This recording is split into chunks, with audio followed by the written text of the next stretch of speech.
Magandang araw po sa inyong lahat mga kababayan at welcome back dito po sa PNR at ito nga mga ka-review natin, nagpanik na. Grabe, Unity ulit. Nako, lagot na, sibak na, Sandro ICI, kumilos. Ayan mga kababayan, patungkol po riyan ang ating alamin at bibigyan ng reaksyon ngayong araw na ito. Pero bago po sa nang lahat mga kababayan, sa mga hindi pa po nakapag-subscribe dito po sa ating channel Pinas News Review, ay pasubscribe naman po at palike na rin po ng video ito. Maraming salamat po. At eto na nga, simulan na po natin to.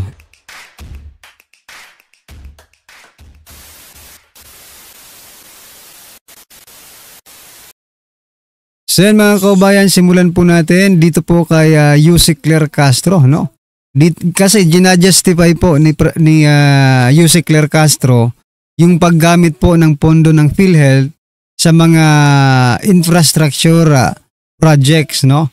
So ito, pakinggan po natin to at bigyan po natin ng reaksyon. Ito na po si Yusek Claire Castro mga kaubayan. Halimbawa, nandoon yung pasyente, hindi makatulay, walang road. So, ito bang pondo na to na napunta na sa National Treasury? Paano kami makaka-reach doon?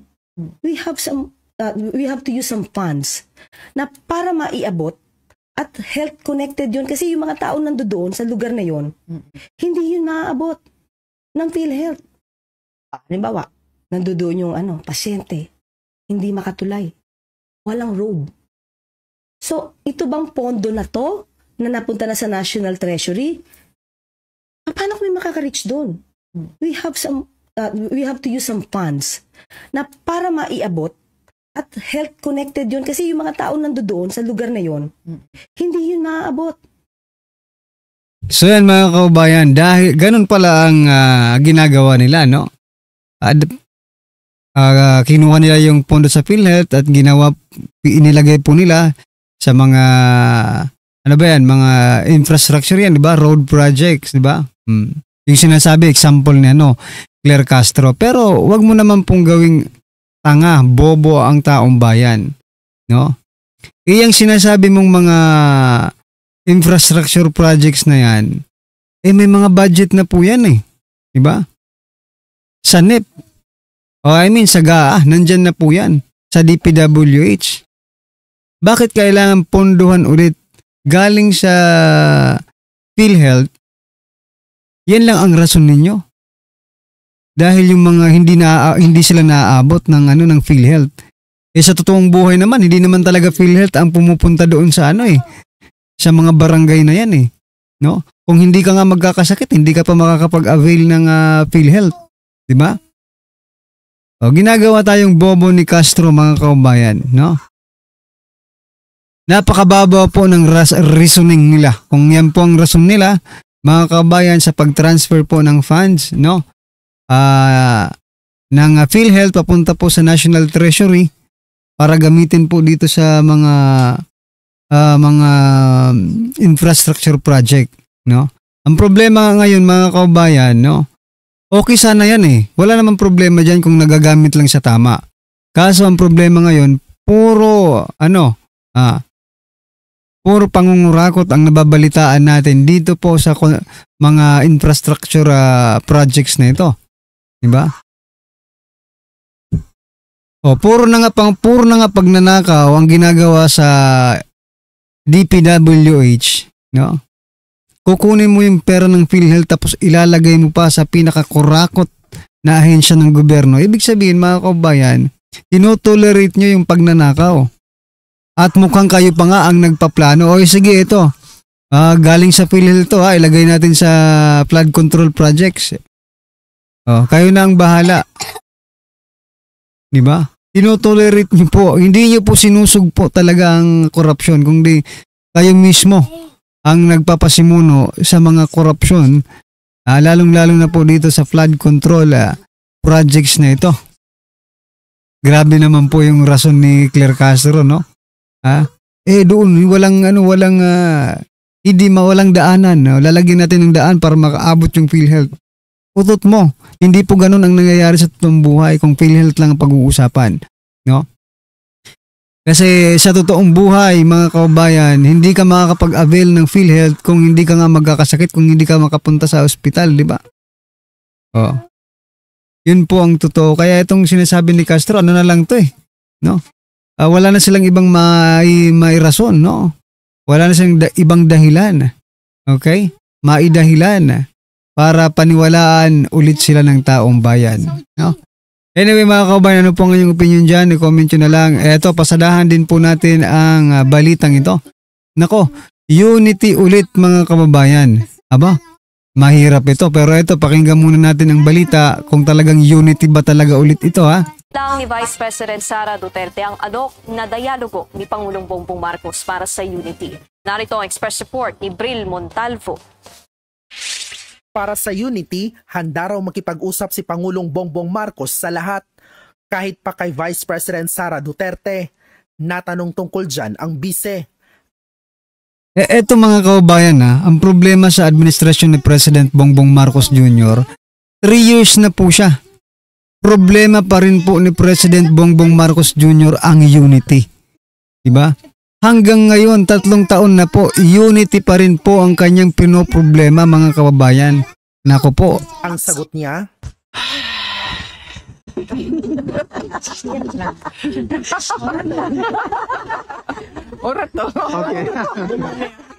nasa The Hague, Netherlands si VP Sara para bisitahin ang kanyang Ayan mga kababayan, tinawanan lang po yung unity ha.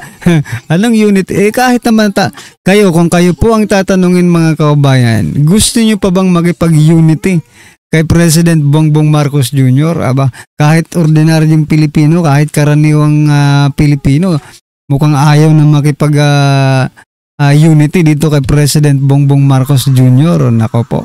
Niyang ama na si dating Pangulong Rodrigo Duterte sa ICC Detention Facility. Habang naroon, nagpasaring din ang bise tungkol sa korupsyon.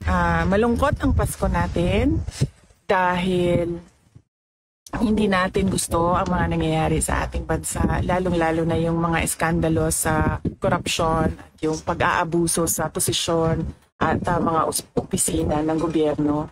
Pinaghahandaan na rin daw ni VP Sara ang muling pagsasampa ng reklamong impeachment laban sa kanya. We're about to release a statement about the impeachment, no? So lalabas namin yan sa Monday. Meron lang ako mga edits and amendments doon. Sinagot din ng bise ang mga bumabati ko sa kanyang opisina dahil sa pagbili umano ng overpriced na laptops. Wala pong findings na ganun ang Commission on Audit.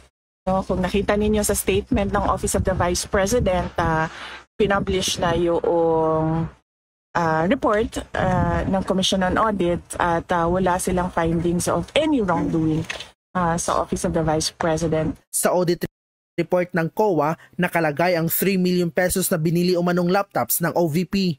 Pero paglilinaw ng OVP sa COA, nagkamali lang ng paglista ang staff. Hindi raw ito laptops kundi mga photocopying machine na hindi naman binili kundi dinonate at isang desktop computer.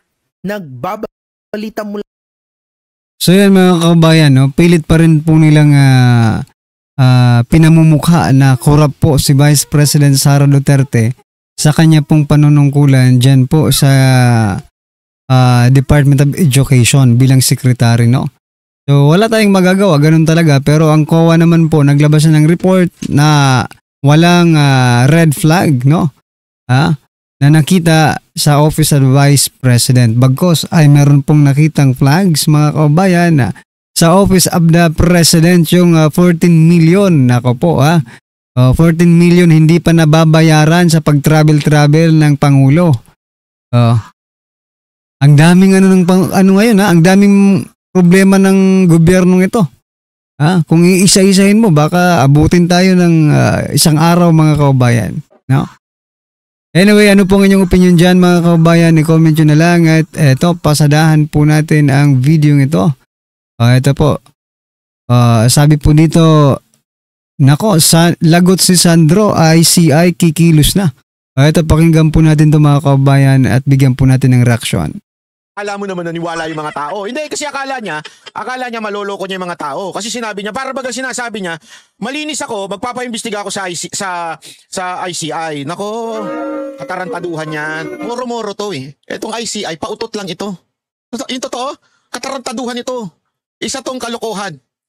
Wala naman silang kapangyarihan over other branch of the government. Na mga kababayan, baka naman pwede mag-subscribe na po kayo kasi sa mga nanonood, 52% hindi nakasubscribe. Pero alam nyo nakita ko yung statistics medyo umaangat na po ito. Yung iba pa, yung remaining na usapan na po natin. Magandang araw po sa inyo lahat. Malaman ko naman kung sino-sino mga nanonood sa atin kasi marami ho dito ang mga taga-ibang bansa. Kasi ang ating News 5 Minute, international na residente. Mamaya pag-usapan natin yung itong network na to na talagang may ugali pala ito. Dati reklamo kayo, ngayon kayo talaga patunay na meron kayong problema pagdating sa pera. Mamaya pag-usapan natin yan. Ito muna pag-usapan natin kasi ngayon isang issue ngayon yung pag-attend daw ni pangalan nito itong si Sandro. Yung 'di ba alam naman natin inakusahan na si Sandro ni Zaldico ng maraming insertion. Tapos agad sabi niya, punta ako diyan sa ICI paimbestiga ako. Akala mo naman naniwala yung mga tao. Hindi kasi akala niya maloloko niya yung mga tao kasi sinabi niya para bagang sinasabi niya, malinis ako, magpapaimbestiga ako sa ICI. Nako, katarantaduhan yan. Alam mo naman ang nagbuo ng ICI tatay mo. Ang nagpopondo ng ICI tatay mo rin. Executive branch yan di ba?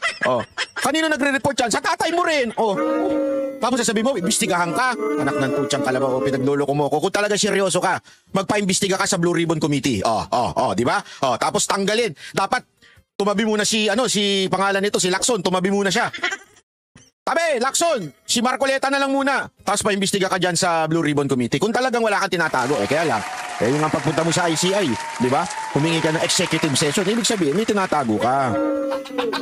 Ngayon, yung optics nila, sasabihin nila, ako, nagpunta dyan, nagpaimbestiga. Pero si Pulong, hindi. Yun ang kanilang Pero mali yan. Mali yung ganyang klaseng pag-iisip. Bakit? Ipapaliwanag ko sa inyo. Pero tignan muna natin yung sagot ni Pulong Duterte kung bakit ayaw niyang pumunta sa ICI. Kasi ngayon, para bagang, pinapaapoy ng mga kakampuet at ng mga NPA na mga makakaliwa.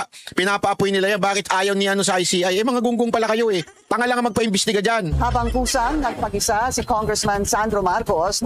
Yung palang nito ni Pinky Web. Si Pinky Web ba ito? Nakalimutan ko ng pangalan nito. Hindi, Pinky Amador. Hindi, si Pinky Ontiveros. Hindi, nakalimutan ko na ng pangalan nito.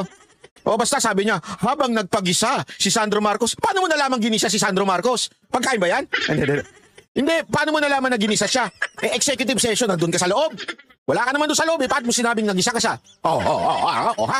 Hindi, di ba? Yung palang packaging na ginisa. Kusang nagpag-isa si Congressman Sandro Marcos. Kusang nagpag-isa. Naman si Davao City Representative. Paano mo nasabing ginisa siya? Sabi daw na siya ang imbestigahan. Ang first family... Baka siya pa nga namili ng tanong Ito lang itatanong nyo sa akin Kung ayaw nyo matsugi dito sa ICI, ito lang itatanong nyo sa akin. Si Airpat ang dito, ang boss nyo. Paano mo nasabing ginisa? Wala ka pala Raw ang dapat silipin ng ICI. Labas daw si Pulong sa flood control scandal kaya wala na raw dapat habulin pa sa kanya. Yan ang agenda report ni Joash Malimbal.